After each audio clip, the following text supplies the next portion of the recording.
मित्रांनो, चांगलं न्यूज चॅनलमध्ये आपलं स्वागत आहे। मित्रांनो, आपल्याला माहितीच की आता सध्या 2-3 दिवसापूर्वी जो प्रकार घडला म्हणजे आर्या जाधवला बिग बॉसने घराबाहेर काढलं, त्यानंतर भरपूर ट्रोलिंगचा सामना बिग बॉसला करावा लागलाय। बिग बॉस मराठी सीझन 5 चे प्रोजेक्ट हेड आणि क्रिएटिव्ह डायरेक्टर आहेत केतन मानगावकर दादा यांची मुलाखत ॲडगुली या चॅनलने घेतलेली आहे।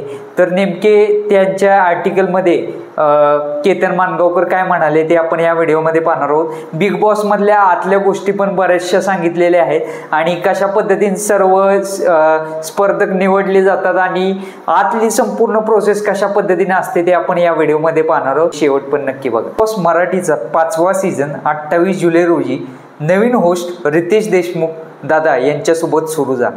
यापूर्वीचे सीझन अभिनेता आणि दिग्दर्शक महेश मांजरेकर यांनी होस्ट केले होते। आतापर्यंत नवीन सीझन चांगली कामगिरी करत आहे आणि त्याला 4.3 रेकॉर्ड ब्रेक TVR मिळालेला आहे। हिंदी आणि मराठी दोन्ही बिग बॉसचा भाग राहिलेले एंडेमोलशाइन इंडियाचे प्रोजेक्ट हेड आणि क्रिएटिव्ह डायरेक्टर केतन मानगावकर यांनी ॲडगुली यांच्याशी केलेला खास संवादामध्ये या सीझनच्या बाजूने काय काम केले आहे बरेच काही आपण या व्हिडिओमध्ये पाहणार आहोत। केतन सरांना जो पहिला प्रश्न विचारला गेला, या सीझन मध्ये प्रेक्षकांना प्रत्यक्षात काय क्लिक केलं आहे असं तुम्हाला वाटते, तर केतन सर म्हणाले, या हंगामात आम्ही दृष्टिकोन बदललेला आहे। गेल्या 4 हंगामात आम्ही एका विशिष्ट प्रकारचे क्लासिक फॉर्मॅट फॉलो करत होतो। विशेषतः या हंगामात आम्हाला काही गोष्टी बदलायच्या होत्या, तर 3 घटक मुख्यतः बदललेले आहेत। एक म्हणजे यजमान। महेश मांजरेकर अप्रतिम काम करत होते, पण काही वर्षांनी तुम्हाला माहितीच आहे एका विशिष्ट बिंदूनंतर ते निरस होते। आम्हाला रितेश देशमुख मिळाले, बॉलिवूड सेलिब्रिटी आणि महाराष्ट्रातील घराघरात नाव आहे। दुसरा घटक म्हणजे आम्ही स्वरूप बदलले आहे। आम्ही क्लासिक फॉर्मॅटमधून वेगळ्या फॉर्मॅटमध्ये गेलेलो आहोत। आम्ही चक्रव्यूह नावाची थीम वापरलेली आहे। ती म्हणजे बिग बॉस नेहमी म्हणतो की जर तुम्हाला खेळ माहीत असेल तर तुम्हाला नाही, ती अप्रत्यक्षितता कामी आली। तिसरा घटक म्हणजे वर्षा उजगावकर, अभिजित सावंत आणि निकी तांबोळी यांच्यासारखी मोठी नावं, तसेच धनंजय, सूरज, अंकितासारख्या सोशल मीडियावर प्रभाव असलेली काही नावं ज्यांनी टेलिव्हिजनवर नवीन प्रेक्षक आणलेले आहेत। दुसरा प्रश्न त्यांना विचारला गेला, तुमच्याकडे नवीन होस्ट असताना काही फरक पडतो का? तर त्यानंतर त्यांचं केतन सरांचं यावर म्हणणं आलं, तो फार मोठा फरक नाही। गोष्ट अशी आहे की रितेश देशमुख बिग बॉस मराठी आणि हिंदीचाही मोठे चाहते आहेत। त्यांनी हिंदीचे 17, मराठीचे 4 सीझन पाहिलेले आहेत, त्यामुळे खेळाची प्रक्रिया कशी होती आणि प्रेक्षकांचे भावने काय असतात ते त्यांना माहीत आहे। त्यामुळे त्यांच्यासोबत काम करणे हे खूप सोपे आहे, कारण त्यांना शो हा समजतो। रितेश देशमुख सरांचा तो प्लस पॉइंट आहे, तो नवीन पिढीलाही मिळतो, कारण तरुण पिढी त्यांना सोशल मीडियावर भरपूररित्या फॉलो करते। माझ्या मतानुसार इंस्टाग्रामवर त्यांचे 20 दशलक्षाहून अधिक फॉलोअर्स आहेत।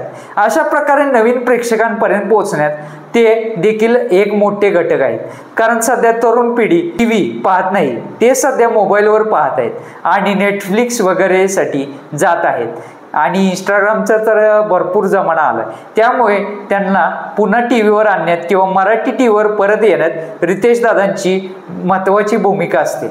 अजून एक प्रश्न विचारण्यात आला, मराठी आणि हिंदी प्रेक्षकांमध्ये काही फरक आहे का? त्यानंतर केतन सरांचं म्हणणं आलं, मोठा फरक आहे। भारत हा सांस्कृतिकदृष्ट्या वैविध्यपूर्ण देश आहे। जेव्हा आम्ही हिंदी प्रेक्षकांसाठी सामग्री बनवतो तेव्हा आम्ही संपूर्ण भारतात जातो, अगदी थोडे आंतरराष्ट्रीय देखील। मी अगदी वेगळ्या पद्धतीने बॉक्सच्या बाहेर म्हणेन, महाराष्ट्रात नाशिक, पुणे, मुंबई, कोकण आणि विदर्भ असे 5 प्रदेश आहेत, पण गाभा महाराष्ट्रीय आहे। उदाहरणार्थ काही आठवड्यापूर्वी आमच्याकडे बिग बॉस मराठीमध्ये चूल स्टो नावाचे कार्य होते, त्यामुळे आम्ही मराठी भावना मनात ठेवतो। अजून एक प्रश्न विचारण्यात आला, विशिष्ट प्रकारच्या सामग्रीबद्दलच्या टीकेवर तुमची काय प्रतिक्रिया कशी आहे? तर त्यावर केतन सरांचं म्हणणं आलं, खरे सांगायचं तर पहिली गोष्ट म्हणजे जेव्हा लोक लोक शोबद्दल बोलतात, मग ते नकारात्मक असो की सकारात्मक. कधी कधी निर्माता म्हणून वाईट वाटते जेव्हा लोक शोला ट्रोल करतात किंवा शो पसंत करत नाहीत, पण त्या गोष्टीमधून आपण शिकतो. आम्ही सोशल मीडिया ट्रेंड फॉलो करतो. काही संशोधन संघ आहे जे पाहत आहेत की सोशल मीडियावर काय चालू आहे, सध्या काय व्हायरल आहे, लोक या शो बद्दल काय बोलत आहेत, त्यांना काय बदलायचे आहे हे ते पाहत असतात. उदाहरणार्थ आम्ही यावर्षी पे टू गेट ही आर्ट आणली आहे, ज्यामध्ये स्पर्धकांना बेड, बाथरूम आणि किराणा सामानासाठी पैसे द्यावे लागतील. ही कल्पना आम्हाला मिळालेल्या ट्रोलिंगमधून आलेली आहे की या सेलिब्रिटीला बिग बॉसच्या घरात एक भव्य जीवन जगायला मिळत आहे, त्यांना कोणत्याही समस्यांना सामोरं जावं लागत नाही.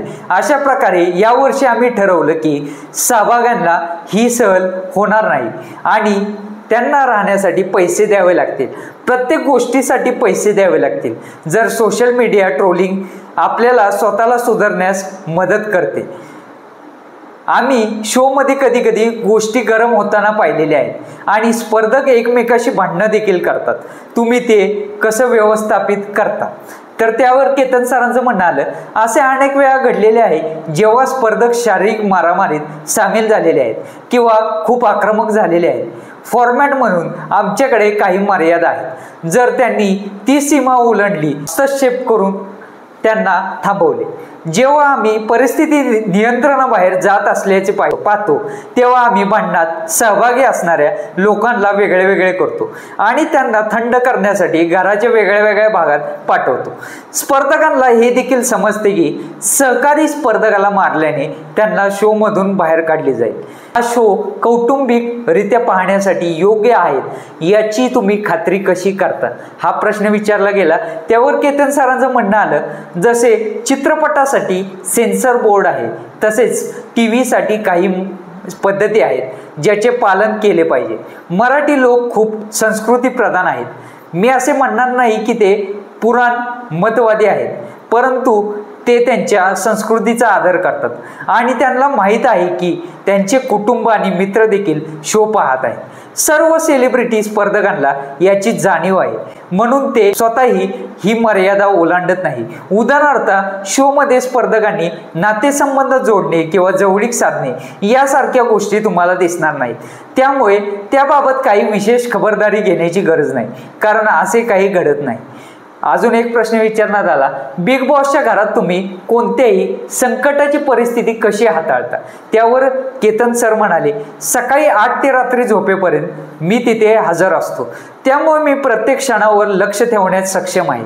कधी कधी अशी संकटाची परिस्थिती उद्भवते जिथे कोणीतरी आक्रमक होतो किंवा भांडणात उतरते. अशा परिस्थितीमध्ये आम्ही ताबडतोब कंट्रोल रूममध्ये जातो, जिथं बिग बॉस स्पर्धकांना वेगळे होण्याचे आदेश देतात.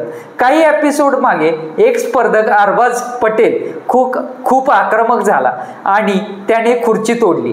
आम्ही अरबाजला कर्णधार पदावरून हटवून शिक्षा दिली. याने घरातील सर्व सदस्यांना एक मजबूत संदेश दिला की बिग बॉस नियम आणि नियमांचे पालन करणे आणि शिस्त पाळणे याबाबत खूप गंभीर आहे. मी नेहमी माझ्या टीमसोबत सेटवर असतो, असे केतन सर म्हणाले. आम्ही प्रत्येक परिस्थिती अतिशय शांतपणे हाताळतो, कारण याआधीही अशा अनेक प्रसंगांना त्यांना सामोरं जावे लागले आहे. बिग बॉसचा हा अंतिम अधिकार आहे हे सर्वांनाच माहीत आहे. प्रश्न विचारण्यात आला, काही प्रकारच्या कंटेंटला नकारात्मक प्रतिसाद मिळाल्यानंतर तुम्हाला शोमध्ये बदल करावे लागत आहेत का?